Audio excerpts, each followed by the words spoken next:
Bismillahirrahmanirrahim. Bahwa kata iblis itu ismu jinsin, isim jenis. Bisa ibadati syaitoni, bahwa seburuk-buruk ibadah syaiton badalan dijadikan pengganti an ibadatillahi, dari ibadah kepada Allah. Jadi seburuk-buruk ibadah adalah ibadah syaiton yang menggantikan ibadah kepada Allah. Jadi bukan menghambakan diri kepada Allah, tapi justru menghambakan diri kepada syaitan. Sa iblisu,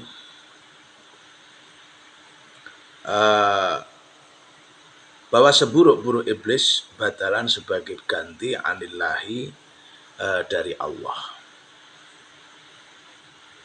Jadi kalau orang sudah menggantikan Allah dengan iblis, itu adalah seburuk-buruk ibadah. Wahtulifa, dan diperdebatkan hal iblisa, apakah bagi iblis zuriatan, ada keturunan min sulbi, dari tulang rusuk. Ada satu perdebatan tentang apakah iblis itu punya anak keturunan, semacam regenerasi begitu. Faqala, maka berkata, yakni berpendapat Asy-Sya'bi,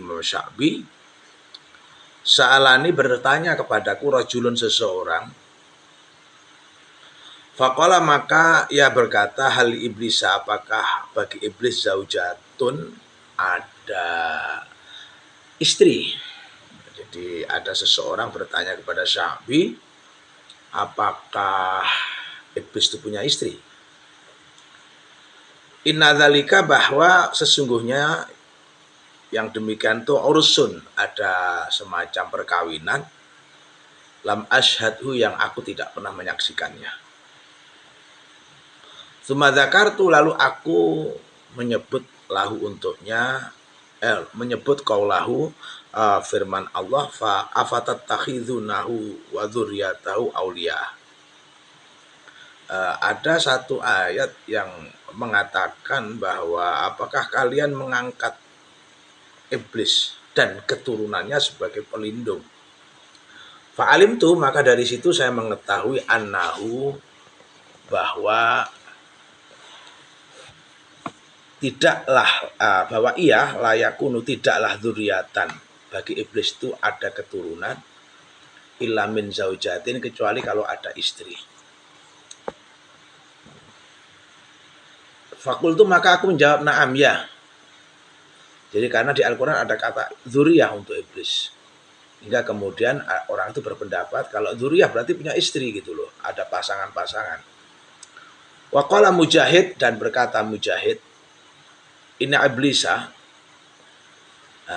Imam Mujahid lebih pada proses teknis, bahwa sesungguhnya iblis adkhala, memasukkan farjahu, farjinya, fi farji nafsi, pada farji yang ada pada dirinya. Fabadho, maka ia bertelur, khamsa baidotin, dengan 5 telur. Jadi semacam iblis itu mawin tanpa pasangan, ya, kawin mawin tanpa pasangan. Dia melakukan hubungan seksual dengan dirinya sendiri, lalu menelurkan 5 telur. Fahadha, maka inilah aslu dzurriyatihi, pokok atau asal daripada keturunannya iblis. Jadi iblis itu kawin dengan dirinya sendiri. Wakila, dan dikatakan, innallaha ta'ala, bahwa Allah subhanahu wa ta'ala, khalaqa, menciptakan, lahu, pada iblis, fi fakhidhihi, pada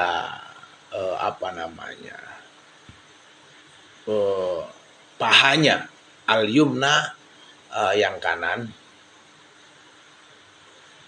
ya, zakaron, sebagai kelamin laki, wafil yusra, dan pada yang kiri, farjan, sebagai kelamin perempuan, farji. Jadi begini, kalau ada pernyataan bahwa iblis itu kawin dengan dirinya sendiri, maka secara teknis Imam Mujahid mengatakan paha kanannya itu untuk kelamin laki, paha kirinya itu untuk kelamin perempuan, ya.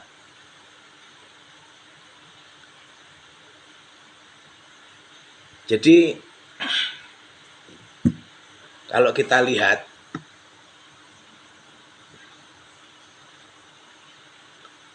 itu seperti lintah. Lintah itu kawin dengan dirinya sendiri, atau biasa disebut dalam biologi itu adalah hewan hermaprodit. Contohnya lintah itu kawin dengan dirinya sendiri. Jadi pembuahan tanpa ada pasangan lain, atau selfing. Jadi kata selfie itu dari kata dari hukum hermaprodit. Jadi tanpa kawin, maka itu juga disebut partenogenesis, ya, partenogenesis. Jadi seperti itulah gambaran daripada iblis. Fahuwa, maka ia iblis itu yang kihu kawin hadza dengan ini, bihadza dengan ini. Fayahruju, lalu keluar lahu untuk iblis kulayaumin pada tiap hari asyra baidotin 10 telur. Yahruju, keluar mingkuli baidotin dari setiap telur sabauna syaitonan 70 syaiton jantan, wa syaitonatan, dan syaiton betina. Bahwa ia yahruju, keluar, wahwa, dan ia yatiru, terbang. Jadi ketika melakukan hubungan seksualnya itu, kemudian bertelurlah tiap hari itu 10 telur dari masing-masing perkawinan itu. Dan setiap telur itu kemudian berkembang 70 telur betina, 70 telur jantan. Lalu setelah itu keluar, menetas dan terbang. Wa a'dhamuhum, dan yang dianggap paling tinggi derajatnya inda abihim, di sisi orang tua mereka, bapak mereka, mangzilatan, pangkatnya, a'dhamuhum, maka ia yang paling tinggi fi bani adama, pada manusia, anak turun Adam, fitnatan, pengganggu. Jadi kalau ada manusia tinggi derajatnya, maka sepadan yang mengganggu itu adalah iblis yang juga sepadan tinggi derajatnya. Jadi yang diganggu dan mengganggu itu harus sepadan. Waqala qaumun, dan berkatalah kaum, ada satu berpendapat, laisa lahu auladun waladuriyatun.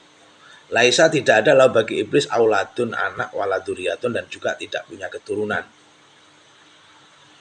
Yang dimaksud duriyah wa dzurriyyatuhu, yang dimaksud duriyahnya atau keturunannya adalah awanu, penolongnya, pembantunya, minasyayatini, dari golongan syaitan. Qala, berkata Al-Qushairi Abu Nasr, Imam Qushairi Abu Nasr, wal jumlatu, dan jumlah, annallahu ta'ala, sesungguhnya Allah ta'ala, akhbaro, mengabarkan, annal iblisa, bahwa bagi iblis, adba'an, ada pengikut, wa dzurriyatan, dan juga keturunan, wa annahum, dan mereka itu yuwaswisuna, mengganggu, ila bani adama, kepada manusia, wahum, dan mereka itu para iblis, syaiton, adahum, adalah musuh manusia itu sendiri. Wala yasbutu, dan tidaklah muncul ketetapan indana, satu fakta yang bisa diapresiasi,